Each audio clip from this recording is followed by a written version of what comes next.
Hey everybody, welcome back to Studio HFL. I'm Larry Powell, your host for this podcast. I'm glad you're back for another interview. I'd like to let you know that this podcast is made possible by the generous support of my new co-sponsor, Messina Covers. David and Erica design and deliver both high-quality customer service and products, both standard and custom. Be sure to check them out at www.messinacovers.net. And Messina is spelled Messina-Covers. They offer their support through Patreon. Patreon is a funding platform where you can offer your financial support to this podcast, and your help will go towards hosting, production, and marketing fees. There are several tiers of support offered, and you can check out how you'd like to support this podcast at www.patreon.com/studioHFL, and Patreon is spelled Patreon. You can also offer support by providing comments and a rating on whatever platform you use to get your podcasts. If you'd like to receive news regarding interviews, new guests, access to Studio HFL merchandise, please subscribe to the newsletter by going to www.powellmusic.net and click on the subscribe to newsletter link. And of course, Powell Music, POWELLMUSIC.net. And now, on with the interview. Hey, I'm talking to Jen Siukola. Welcome, Jen. Thanks. Okay. That wasn't for real though, right? This time it'll be for real. Okay, so I'm here today to learn as much as possible about you and your playing and your teaching, and to share that with the world and make us both rich and famous. How does that sound? Sounds good. Yeah? So, if that were possible, and we would have done that already, I think. Yeah, that's totally why I started playing the trumpet. Yeah. So, one of the things that I'm excited about, and I've told you this before, and it's true, is how excited I am that we're going to be working together at University of Indianapolis. Yeah, me too. It should be fun. And we've got a lot of good things in store. Very different ways of playing the horn. I play through the mouthpiece. You blow through the other end of the horn. Obviously, that's the correct way. Is that the correct way to do it? Is that how they teach it at the unnamed college in Muncie? Yes. Yeah, I'm just kidding. And I will edit that out. Let's get it started really by telling me what you're doing right now, where you're teaching, where you're playing. Okay, well, right now I am professor of jazz trumpet at University of Indianapolis. I don't know if that's my official title. I don't know what my official title is.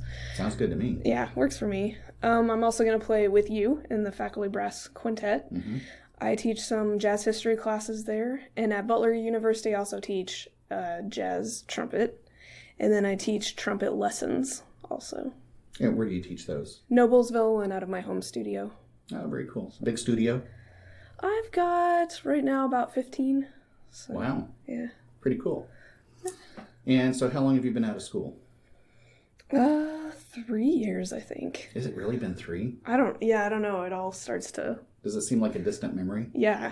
Good. Sure. I know. Yeah. I kind of want to forget it. We've been in school for a long enough period of time, so... Yeah. Tell me a little bit, starting with like your most recent educational experience, going backwards. So doctorate, master's, bachelor's, who you studied with, maybe what your main focus was for each of those. If you want to talk about methods that were introduced or things that you worked on specifically in your playing for each of those. Okay. So my doctorate was at Ball State University, and for the first... Oh, actually, no. On my doctorate, I started with Dr. Brittany Hendricks, and she was great for me because she's a very detailed kind of teacher. And so she really got into the details of my playing as far as like every little nuance that I was doing. Musically, technically? Both, yeah. Physically, everything involved? Yeah. We had lessons where we would spend, an hour lesson on maybe 8 bars of music, just really making sure it was happening well. And, we can go into this later, but right at the beginning of my doctorate, I had an embouchure injury. Mm. And so she was amazing in helping me get through that, because at one point I thought I wasn't going to play anymore. So she was very patient and very helpful.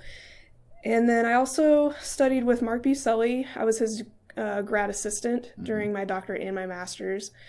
And so it was really the best of both worlds because I was trumpet performance. So, I was learning trumpet rep and all that good stuff, but then also working a lot with the jazz department and getting to play in jazz band and in a combo.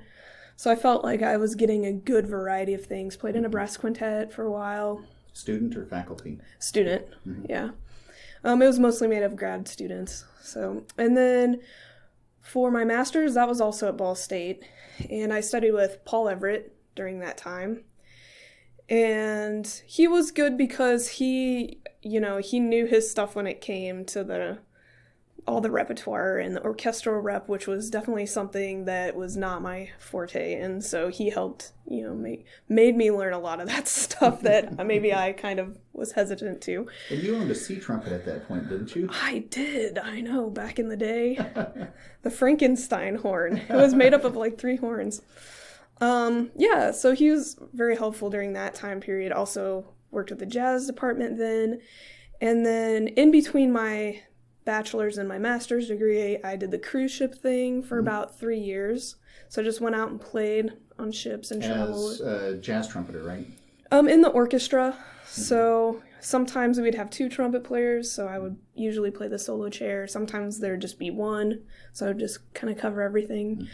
And then for my undergrad, I went to Butler University where I studied with Alan Miller, who was just, awesome trumpet player and a great teacher. And a great guy. Yeah, super nice guy. I actually apologized to him recently for all the times that I didn't practice for lessons, because now that I teach, now I know how annoying that is. And he said, "Oh, it's okay. I knew you were practicing a lot, just not the stuff that I gave you." So yeah, he's cool. And then let's see. And then my undergrad was also trumpet performance. So I basically have 3 pieces of paper that say I blew through a pipe, but whatever. That's cool. Yeah, it was fun. That's cool. So I want to go back to the doctoral experience. Starting your doctorate with an embouchure injury is not the typical thing to do. No, it was terrifying. So what made you keep going at that point? I mean, why not take time to let it heal and then pursue a doctorate? What was it, just the timing of everything, or did Brittany, what did she do to help you stay on that path and stay on your timeline? Mm-hmm. Well, right before I started my doctorate, I got married. And so I wasn't playing a lot of trumpet, as we were getting the wedding preparations going. And then got married, went on honeymoon for a week, definitely didn't play then.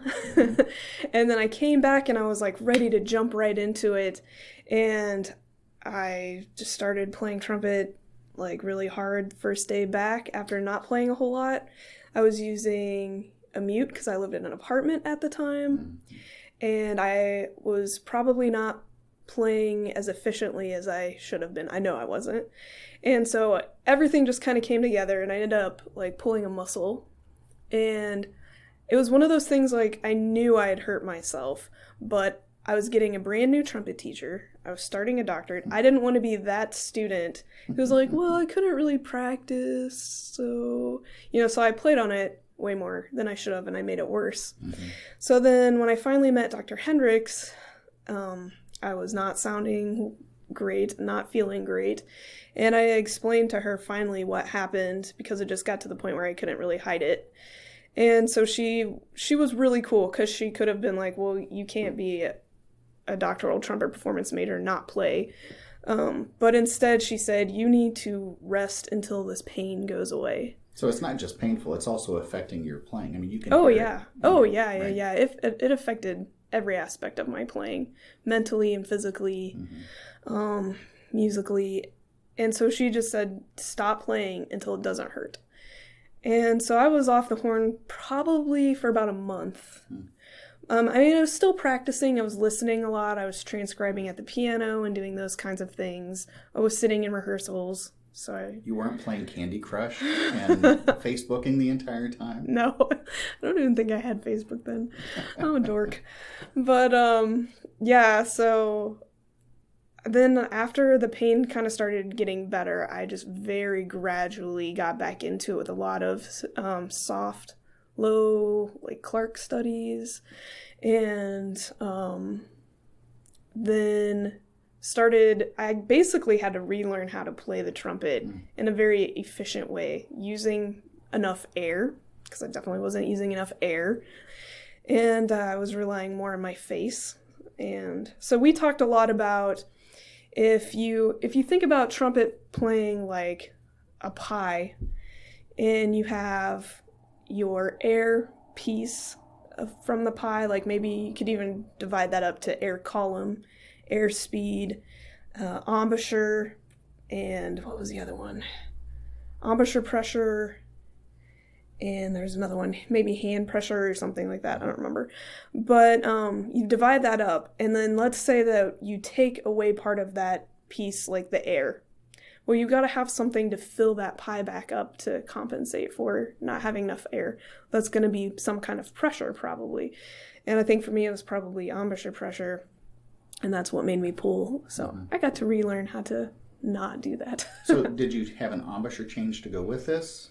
No, but I did do an embouchure change during my undergrad, which was not fun because I played very downstream. Yeah. And so that was a whole nother learning how to play kind of aspect.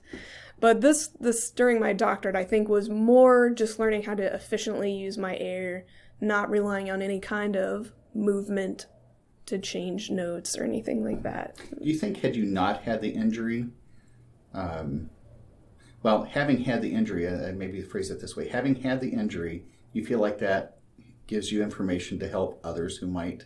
Oh, yeah. Even before they get to an injury, you might be able to look at what they're doing and hear how they sound. Do you think that has helped you? Definitely.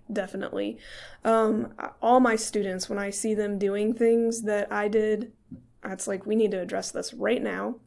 And, when you're young, you can do a lot of things to your body and you don't feel it. And I try to explain to them, you're 13 right now. You can get up and go run for a mile and not be sore the next day. But in a few years, it may not be like that. And it's same with the trumpet. You have to take care of yourself physically. And so, yeah, I definitely feel like it helps me address that as a teacher. If I see a bad habit, I'm going to harp on it until they change it because I know what can happen. And same with the embouchure change. It really sucked during that time that I was going through it. It took about a year before I felt like I could even play where I was before the embouchure change. And so I think that also helps me when I have students who are changing an embouchure or are considering changing an embouchure. I can kind of help them get through that and decide if that's a good option for them or not. So they're on a very different path than you were going into your master's or through your master's. Do they accept the embouchure change as readily as you did? Well, my general rule is I do not change an embouchure unless the student wants to do it. And I will, I'll bring it up and I'll say, you've got kind of a weird embouchure. But also I remember everybody's face is different. And I know there's like one idea of this is, when you look at all the great trumpet players, a vast majority of them use such and such embouchure and setting, da-da-da. But, like everybody's face is different. And you look at some trumpet players like Chris Bodie, who plays on the side and has a gorgeous sound and can play all over the horn, So people can make it work, that's for sure. But I definitely try to inform them of their options. And if they just want to play in college, like they just want to do marching band in college for a while and then they're going to get a job and who knows if they're still going to play, I'll tell them, but then I'll say it's up to you if you want to change it. Because like the reason I had to change my embouchure was I got to the point where I wasn't progressing anymore. And it was mainly with my flexibility. And it was Alan Miller who changed my embouchure. And he's like, well, I've been trying to avoid this, but we're just gonna move it up. And he moved it such a tiny amount and I couldn't play a note. And I was so mad at him for so long. But so if they're to a point where they play at a level that they're happy with and they just want to do it for fun, I'm not going to mess with it. You're trying to get them to a functional level. Yeah, I'm not going to mess with it. If they want to go on and do maybe as a career, then I'll try to persuade them to think more about it if I think it's really affecting their playing. I think things like this, sometimes trumpet players are hesitant to talk about because we don't want to admit that we've had flaws, or maybe we currently have flaws in our playing. I admit that I have deficiencies, but I'm always working on them. And I'm pretty good at disguising them, like a lot of other players. Yeah. But I think talking about stuff like this makes it easier to help other players and help them to understand that, okay, I'm not so special that I'm the only one who's going through this, and so it's okay to talk about, and I think we should, these players students should talk to their teacher and say, hey, what's going on? I need help. Oh yeah, definitely. And you can say now, I've been there, got the t-shirt, I know how to help you out of this. Yeah, I know, like when I first started I didn't have very many students at the time when I was in my doctorate and I was going through this problem. And I remember when I was telling my couple of students that I had, like, look, I can't play during your lesson right now. Were there other things major along your journey that you've had to overcome? I don't know. Sometimes, maybe everybody feels this way, but sometimes I feel that, like, everything bad that could happen happens to me. Like the embouchure change, the embouchure injury. I think sometimes when you're having issues, you can easily self-diagnose yourself with something that makes you really scared and freaked out, and it's really not a problem, So definitely thought there were some other things going on. I guess maybe the biggest challenge besides those two things, though, would just be my own, like, self-doubt and fear of failure. I would think those two things would be my biggest challenges that I'm constantly dealing with. I think a lot of people probably do. Musicians tend to be pretty good at that. Crippling self-doubt. Yeah. Right? Yeah, some people seem really good at controlling it or hiding it. But that's definitely been something that I've had to deal with a lot. And I think every time you have some success that helps you, like, oh, okay, maybe I can do this, or maybe I'm actually getting better. But yeah. So, did you go to high school here in Indiana? Yeah, I went to Western Boone High School. Okay. And how was your experience through middle school, high school? Well, I moved after my 6th grade year. So I started in 6th grade. I moved after my 6th grade year, and everyone else had already been playing a whole nother year longer than me. Mm-hmm. So I was really behind them. They knew notes that I didn't know. No one ever taught me how to count music. So they were playing music that I had never even seen before. I guess that was a pretty big challenge. And had you had any musical experience prior to that, even on piano or choir or anything? Not really. No, not really.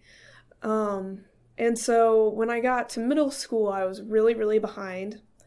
And I remember first day of band, I think there were maybe like 14 or 15 trumpet players, and I was last chair. And so I was determined that was not going to stay that way. And so I started taking lessons when I was 13, and, well, I guess before that, I kind of started figuring out how to count music better. Like, I knew 2 eighth notes were 1 and I knew 4 16th notes were 1 E and a. I didn't know why. I just heard people call them that. Mm-hmm. So basically what I did was I took my Arbin's book. Yeah, so what I would do is I would write all the counts in Arbin's exercises, and I wouldn't know why I was writing those counts in. Like, I really didn't get it. I just knew that that's what those rhythms were, how they were counted. And then I remember one day, all of a sudden it clicked, and I saw why a dotted 8th 16th was 1 and like, I don't know why. I just, all of a sudden it clicked together, and I went running in the kitchen like, Mom, I know how to count music now. It was a pretty cool moment. And then I started taking lessons, and yeah, then that helps so much. Okay, let's back up even further. Okay. Why the trumpet? What led you to that? All right, well, I hate to admit this to a whole bunch of trumpet players, Uh-oh. but I really wanted to play the saxophone really bad. No way. Okay, I'm not just trying to jump on the bandwagon here. I did too. Really? But they didn't have one at the store, so my dad brought home a cornet. Oh, nice. Yeah, so that's how I ended up doing it. So what's your version of that story? Well, I was of like... my story. I was like really sure I was going to play the saxophone. And then we got to the thing where you had to try all the instruments out. And the guy said, okay, well, I know you want to play saxophone, but you should try some others just to see. I was like, all right, if I have to. So he gave me the saxophone actually first, and I was kind of little. And he gave it to me, and I was like, man, this is really heavy. It's like as big as I am. And what are all these buttons? I didn't realize the saxophone had all of these buttons on it. What?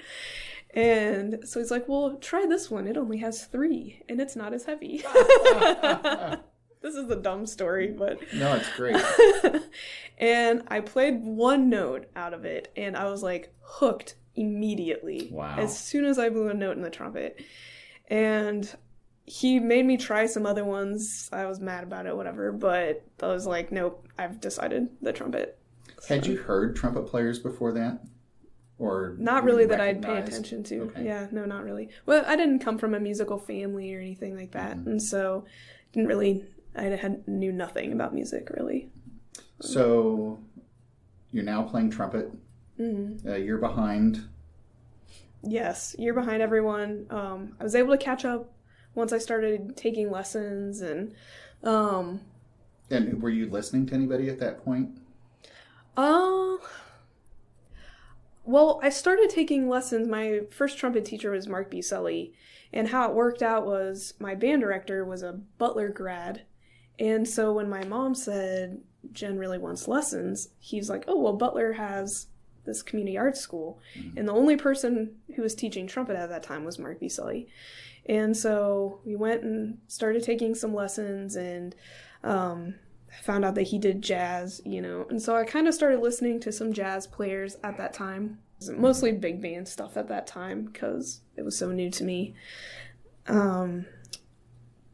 But I didn't... Do you remember specific big bands? Count Basie, Glenn, all the 30s, 40s, Glenn Miller, Benny Goodman, Duke Ellington, and then from there I got into Miles Davis, Kinda Blue album.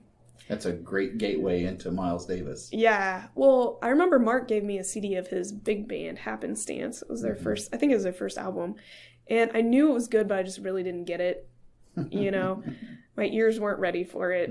And so I started listening to some Miles Davis stuff. And then I got into Lee Morgan. I heard him on John Coltrane's album Blue Train. And transcribed his solo. The first solo I transcribed was his solo on I'm Old Fashioned. And how old are you at this point? I was probably like 15 by then, something like that. So yeah, I started listening to more, and I told Mark I wanted to play jazz so bad. And he's like, you gotta play the trumpet first. I was like, I can play the trumpet, you're in high school. And he said, okay, play your C major scale. And I said, what's that? And he's like, yeah, we gotta take care of some things. So he actually didn't teach me anything about jazz until after high school. Was that a wise move? I wish that he would have taught me some more stuff then, but I do think, yeah, it's true, you have to be able to play the horn, right? But no, I do wish that I could have gotten into it more. I could have taken more initiative myself, too, to do it. But I have students who, if they express an interest in jazz, I try to incorporate it into everything that we do. So, yeah, you can play jazz, but we're working on all our fundamentals and all the aspects of the horn, not just that, too. If I'm not mistaken, I think all musicians, all trumpet players kind of use the same fundamental approach, right? Yeah. We blow through the little end. Yeah. You have to be able to play the horn. Right. And then the rest is just style. Yeah. You can hurt yourself playing any style of music if you're doing things wrong. If you can't get around the horn, you're going to be limited on your solos. I mean, the better you can play your instrument, the freer you are when you sit down to improvise, for sure. But you were struck by the jazz bug early. Yeah, I don't know what it was. The improvisation aspect, it's so creative. It's so in the moment, and there's interaction, and it has been a really hard process for me. I'm definitely not, and this is the same for the trumpet too. Like, I'm not one of those people that picked up the trumpet and had some magical ability or talent or anything like that. Like, I've had to work my butt off for everything. Mm-hmm. And still, it's like, there's so much stuff I wish I could do on the horn. But then when you have that solo where everything goes like you wanted it to, it's like, yes, that's why I am doing this. And that happens probably frequently now, right? More often. You started to say rarely, didn't you? Well, I mean, it's happening more and more. Good. Not as often as I wanted to. Welcome to the middle of the episode. Just a reminder that this podcast is brought to you with the support of Messina Covers. They offer some standard and custom designs of trumpet bags, mouthpiece pouches, and more. And their customer service is excellent. Be sure to check them out at www.messinacovers.net. And now, back to the interview. So, I think surrounding yourself with great players helps that. Oh, yeah. And that's something you seem to have done with your current group. Talk about a little bit of about what it's like playing with them. Okay, sure. Well, I haven't always been that way. I used to be more nervous playing with better players, and again going back to the self-doubt and everything. And but then I think it was probably around the time that I recorded my first album. Somebody recommended just get the best players you can on this. You want this to be a good product, why not get the best players? Mm-hmm. So I did, and during the first day of recording, when I heard them playing the music, I just thought, this is what I want to do. Hearing them play my music was so amazing.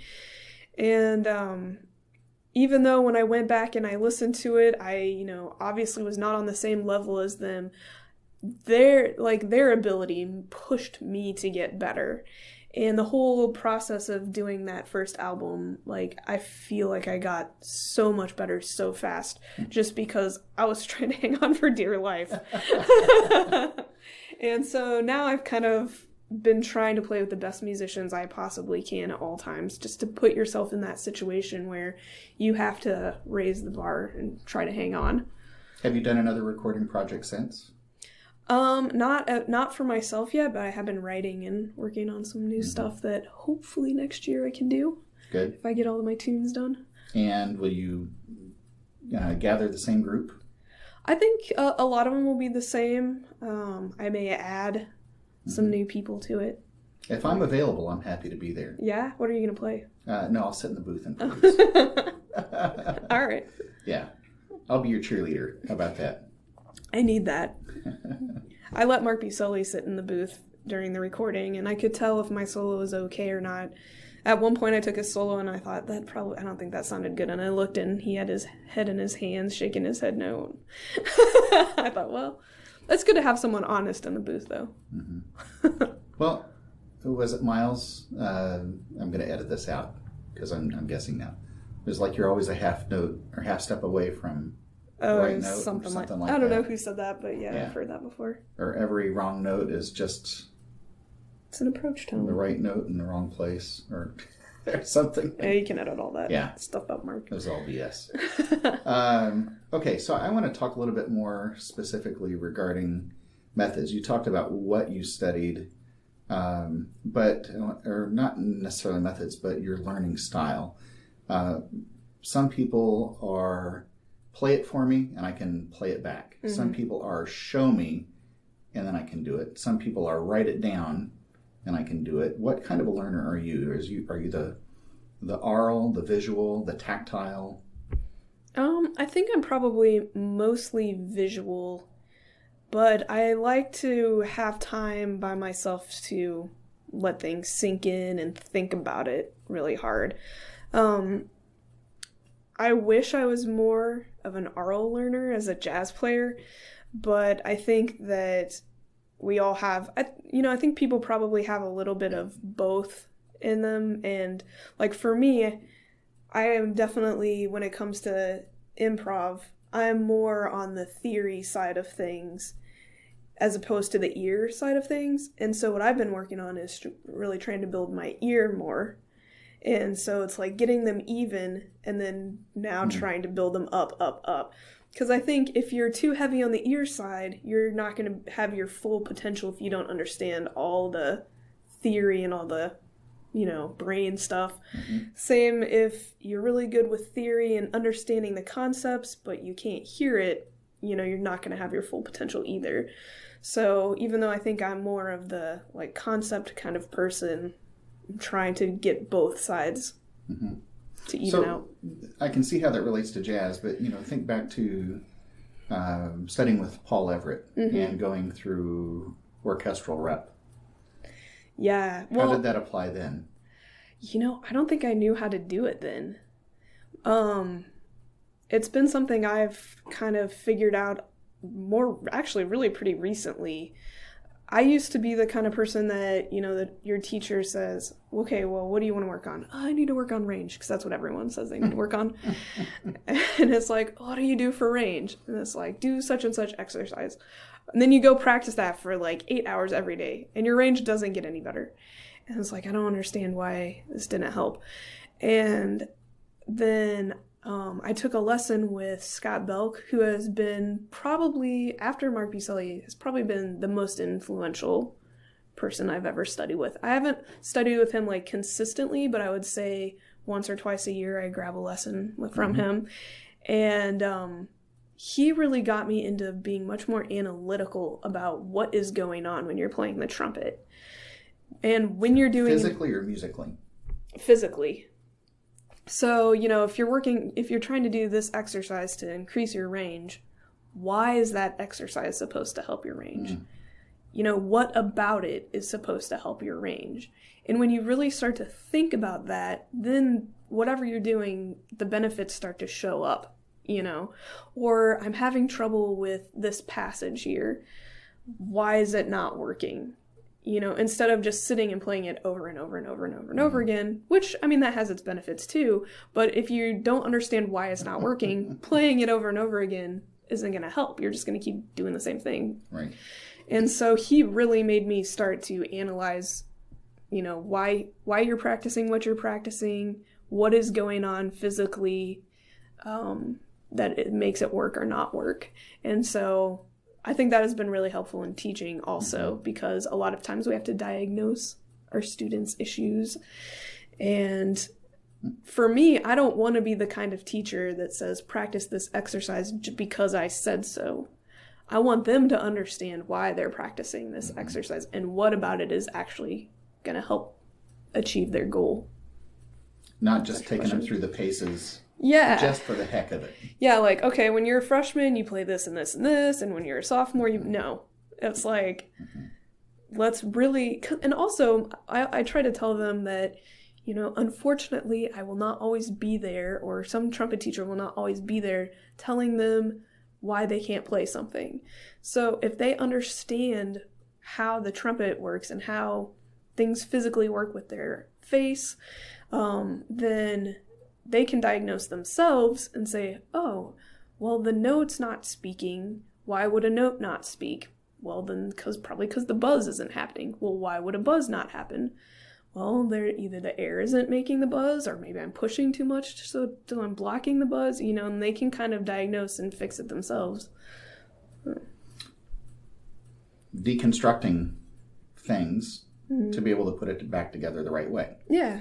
Because I had to do that when I relearned how to play with the new embouchure and on the hurt embouchure. So you actually answered a question I was going to follow up with is, how has that affected your teaching style? And you just demonstrated that is because it sounds like you're teaching to the student specifically, not just a group of students. You're listening to and analyzing what they're doing and then giving them specific things for their playing. Yeah. Definitely you have to teach to the student because everybody's going to be different.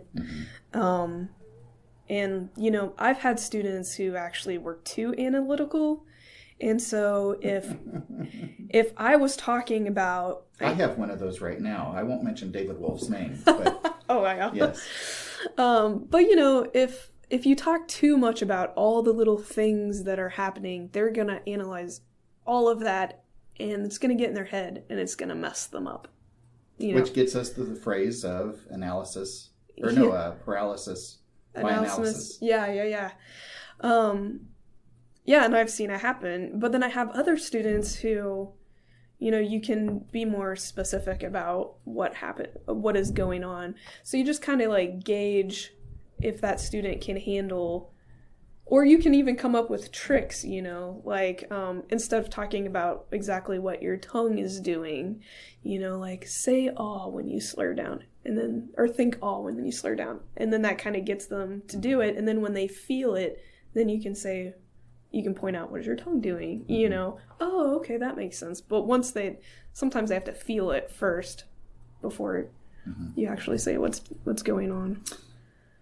Switch gears a little bit. Let's talk a little bit about daily routine. And it doesn't, when I say routine, it probably makes you do that, just that, shake a little bit.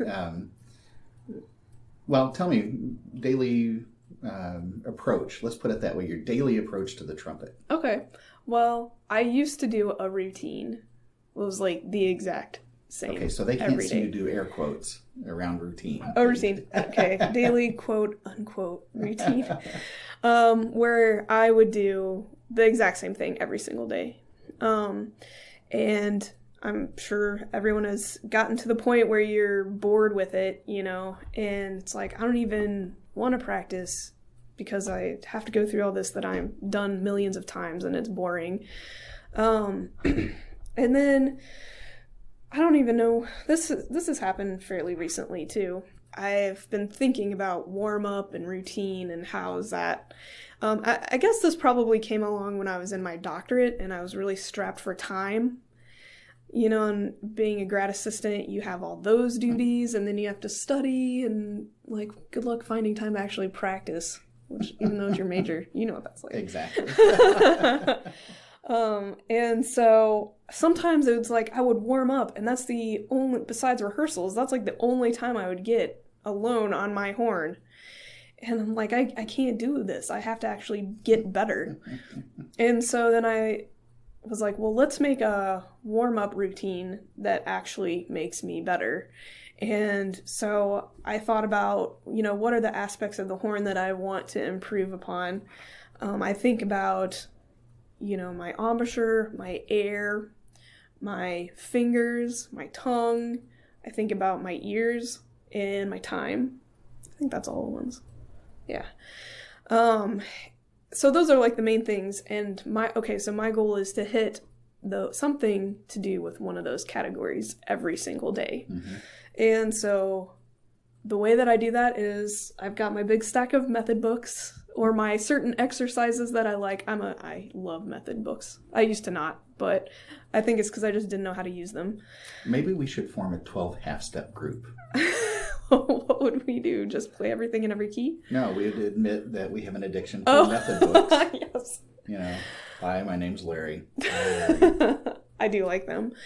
But I think the reason I used to not like them is because I didn't know how to do them. And then I was like, oh, it's a method book. You have to approach it in a methodical way. And so now what I do is it's like, okay, I want to work on my fingers. So let's get out these good Clark studies or whatever. And so today's date, what is today? August 17th, 2018. I'm starting Clark study, at 60 beats a minute. I always, for some reason, 60 is like my beginner. I want to start slower than necessary because I want to be accurate about it. And show off. Showing off at 60 beats a minute. Yeah, but you know what? A lot of people can't play it slow, can they? That's, I guess, maybe. Mm-hmm. So I do that. You do it tongued with a metronome. Boom, you've worked on time, tongue, and fingers all in one session. Mm-hmm. You're like halfway through. You do some flow studies or some nice, easy flexibilities. You've made sure your air is moving really well. Your embouchure is being efficient and and so I keep track of all the dates and all the tempos and all my books for all the exercises. So I can look back and I can say, oh, look, I've actually gotten better at these, because sometimes it's hard to tell if we've gotten better. And then with the method books also, I'm in no hurry to get those up to a certain speed, because I'm not going to be performing from my Schlossberg anytime soon. So if it's like 2 years later and I'm only at, 80 beats a minute or 70 beats a minute, that's fine, because the whole goal for me is I'm trying to get better, and I'm trying to make sure I'm doing things right. So yeah, I guess that's how I view my routine is I am just systematically trying to go through and hit all these aspects. And so like maybe one day I'll play, or 1 week I'll play an exercise depending on what it is. Like, okay, all week I'm going to do number 1 from this book at 60 beats. And then the next week I go on to the next exercise, even if I haven't mastered the first one. Then you do the whole book at 60. When you come back to the beginning of it and bump it up to 65, you're already better at it, and you're not bored at seeing it again because you just read through that whole book. Then you go back and do it at 65, and then you go back, and I write it down to my thing. I did it at 65, then I go back in 70, and then you hit the point when you get to like 110, and it's like, I can't go in 5s now. We're going to go by 1. So you mentioned Clark and Schlossberg. Give me some examples of other method books you've used. Actually, I think we talked about this recently. You recommended the Irons book to me. Mm-hmm. That was like 10 years ago. And that book was eye-opening. It'll kick your butt, won't it? Yeah. Well, that book, no one ever told me about tongue placement. And so I was trying to do everything with my lips, which you can't. That's why you hurt yourself, It's much easier to do the tongue placement thing than try to control your lips like that. And so that book has been awesome for me, and it really helped me not rely so much on my face. And what else do I use? Oh, I love the Advanced Lip Flexibility book, Colin book. Mm-hmm. Love that book. I feel like playing out of that a lot has helped my range. Flexus, have you heard of that book? I have. It's like the best name for a method book ever. It's Flexus, Trumpet Calisthenics for the Modern Improviser. Mm-hmm. And I like that book because, there's flexibility, there's tonguing, there's wide intervals, there's all kinds of stuff in there. There's pedal tones and pitch bending, but it's like kind of a unique take on all of them, and it gives you some different ideas of how to practice stuff to keep you interested. In the interview I did with Conrad Jones, principal trumpet of the Indianapolis Symphony, he also uses Flexus. Oh yeah, you don't have to be an improviser just to play it. It's got great stuff in it. But he does have jazz chops. Oh, nice, yeah. So yeah, if you didn't know that, you should check it out at some time. Cool, yeah, I will. What about etude books? I mean, we've talked about method books, but what about either jazz etude books or lyrical etude books, anything along that line? Mm-hmm. The Conconi book, I like that a lot, especially if I just want to play, just feel like good free-flowing air. And then this first book of practical studies. This is like the magic book. If my face feels really horrible, I'll just play some of these easily. They're not hard, and maybe just slur them or do some different articulations, and then my face feels better. Of course, all the Herring books I like. The Brandt book. And that's a red herring. Yes, it is a red herring. There's a really bad joke right there. So. Yeah, that is pretty big. 40 progressive etudes, my to one, be specific. I edit that one. No, that's staying in for sure. And then the Brandt book. Orchestral Studies. Which one was that? Yeah, Orchestra Etudes. Yeah, this Brandt Etudes for Trumpet, Orchestral Etudes, and Last Etudes. So this one actually, once my embouchure started feeling a lot better, Dr. Hendricks had me play some of these ones that were very notey in them, and I did them all flutter-tongued. And so what that did was made me realize how much air I should actually be using to play the trumpet. And so I would flutter tongue them, and then I'd go back and then I'd play them slurred with that same amount of air. And then I would try to tongue them with that same amount of air.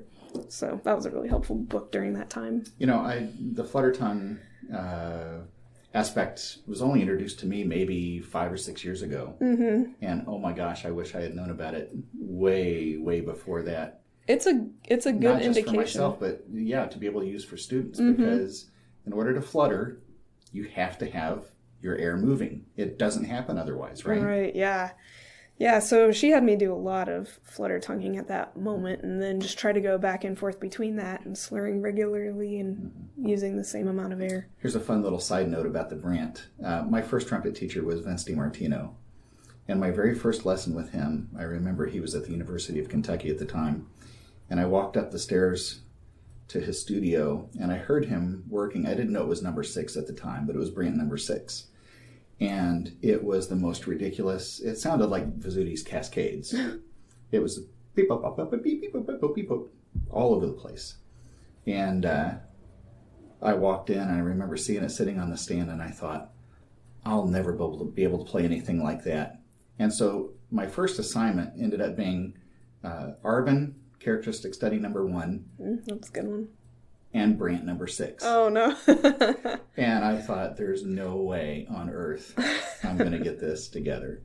And here we are, 30 some years later, and it's still kicking my butt. Yeah, I hear that. Great book.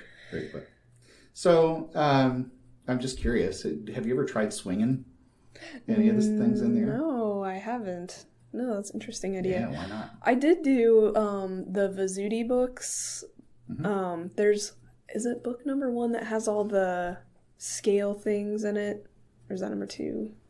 I don't remember. There are 3 that blend together, and then he's got the progressive etude book. It's not the etude book. Oh yeah, these. So the Vizuti Method Book 1, the technical studies, you can see how I wrote down the dates and the tempos and stuff. And I always try to memorize everything because I just think that makes it better. You just kind of internalize it. But I did do these straight in swung. So cool. Now I want to practice. So who inspires you to practice these days? Well, when you're out of school, I have to inspire myself to practice a lot. But are there players that you listen to? Oh, yeah. Probably right now, I feel like I've been saying this a lot lately, but Tom Harrell is my favorite trumpet player right now. So I listen to him a lot. I love his tone. That's the first thing that attracts me to a trumpet player. They have a good sound.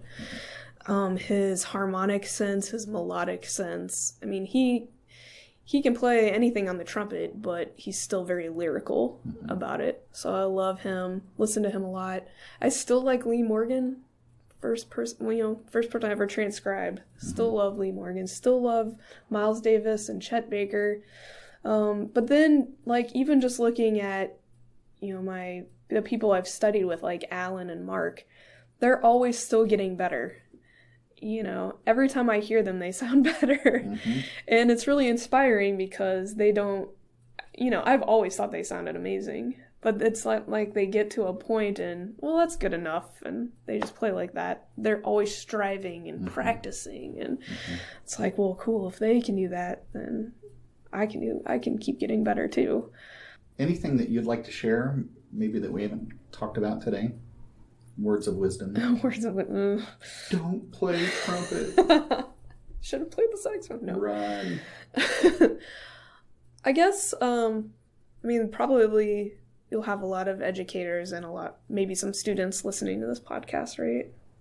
I would hope so. You think more... In the millions, probably. You think, more students or more teachers would be listening? I have no idea. You don't know? No idea. It's going to be family at first. Paid family will be listening at first. I guess if I had any advice for teachers, it would be to make sure that you understand what you're doing when you play the trumpet and when you're practicing, so that you can explain it to your students and you're not just giving out random things for them to work on. Because if they really understand it, I think they'll progress more even when they don't have you around. So my advice for teachers is to really make sure that you understand what you do when you play the trumpet, so that, you can tell your students why they're practicing what they're practicing and not just, assigning them seemingly random things, because it will actually help them progress when they don't have you around, if they understand what they're doing or why they're doing what they're doing. Also, just be very patient with the student, because everybody's going to learn differently. Everybody, has different physical makeup. That's like one thing when I hear trumpet players, like some of my students think they need to play on the biggest mouthpiece they can possibly get because someone told them that better trumpet players play on bigger mouthpieces. It's like, do you have the same teeth and lips and jaw as the person sitting next to you? So try not to get too many generalized ideas of what a student should be doing. Make sure that they're playing efficiently, and by that I mean that they're not working harder than they need to play the horn. If you see any kind of like extra movement or weird things that they're doing, try to address it immediately, because someone who has been injured and wondered if I would ever play again, it's not fun. And it does hurt. It physically hurts and it mentally hurts. So if you can stop a student early, especially I'm talking students that are like middle school, high school, if you can stop that, then you'll potentially be saving your student a lot. But also remember that, efficient playing isn't something that's going to happen in a week or two. I don't even feel like I play as efficiently as I could potentially. I think it's a lifelong thing, and you're going to fall back into bad habits, but you should always be checking in and seeing. Yeah. No, that's great. I think even students could listen to that. You were speaking to the teachers, but yeah. Even students could listen to that and understand that they could be on the lookout for those things as well. Well, and students, if your teacher assigns you something, there's nothing wrong with saying, how does this help me get better at such and such? Because if you're just blowing through the horn hoping that that's magically going to fix your problems, probably won't. Well, I want to say thanks for your time this afternoon. Again, I admire your perseverance through your journey through repairing your embouchure and all of that. And I admire what you've accomplished already, and I'm looking forward to working with you more and more at UIndy. And I think we're going to have a great time, building up a lot of trumpet players who come through there. So I wish you the best with everything you're doing, your next recording project and all of that. And thanks again for your time. Thanks, Larry. You're welcome. Thank you again for listening to today's interview. I hope you enjoyed your time here, and please come back for more interviews. Be sure to share the news of this podcast with friends and colleagues and give me a rating on whatever platform you get your podcast from. Thanks again to Messina Covers for co-sponsoring this podcast. Don't forget that you too can be a supporter. Check out how at www.patreon.com/studioHFL. And one more reminder that you can sign up to receive news via email regarding new episodes, merchandise, and more by going to powellmusic.net and clicking on the subscribe to newsletter link. Thanks again for listening, and I hope you come back for more great interviews.